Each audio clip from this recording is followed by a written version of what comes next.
ක්‍රිස්තුතුමන් තුළ මා ප්‍රේමවන්ත සහෝදර සහෝදරියනි, අද නොවැම්බර් මාසේ 3 වෙනිදා සඳුදා දවසයි. ඔබ මම ජීවත් වෙන්නේ සාමාන්‍ය සමයේ 31 වන සතිය තුලයි. ප්‍රේමවන්තයනි, අපි හුඟක් වෙලාවට කැමති අපි කරන කියන දේවල් අනිත් අය දකිනවට. අපි හුඟක් වෙලාවට කැමති අනිත් අය ඉදිරියේ ප්‍රශංසාව ලබන්නට. අපි හුඟක් වෙලාවට කැමති සමාජයේ ජනප්‍රියත්වයට පාත්‍ර වෙන්න.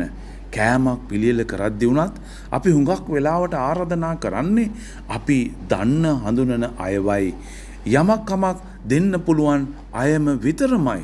නමුත් ස්වාමින් වහන්සේ අද කියනවා එහෙම පිළියෙල කරන විටකදී වත් කිසිම දෙයක් කරගන්න බැරි, නැවත පෙරලා උදව් ලබා දෙන්නට හැකියාව නැති අයව සූදානම් කර ඇති භෝජන සංග්‍රහයට කැඳවන්නට කියලා.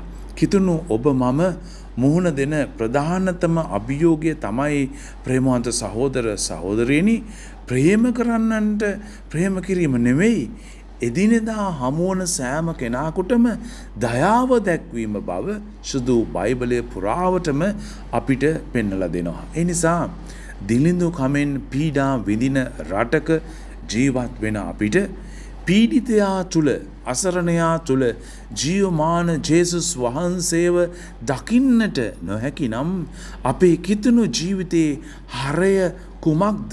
ඵලය කුමක්ද? එනිසා ප්‍රේමවන්ත සහෝදර සහෝදරියනි, දුන් දෙයින් හරි කළ දෙයින් හරි ප්‍රයෝජනයක් ඒ තුලින් ඔබට මට ලබා ගන්නට බෑ. අර්ථයක්, වටිනාකමක් එහි ගැබ් වෙලා තියෙන්නේ නැහැ.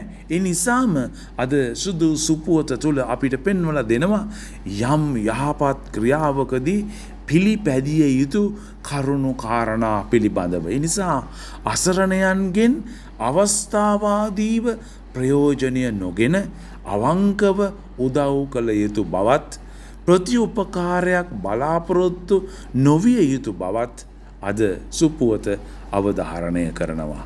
ආමෙන්. ජේසු පිහිටයි.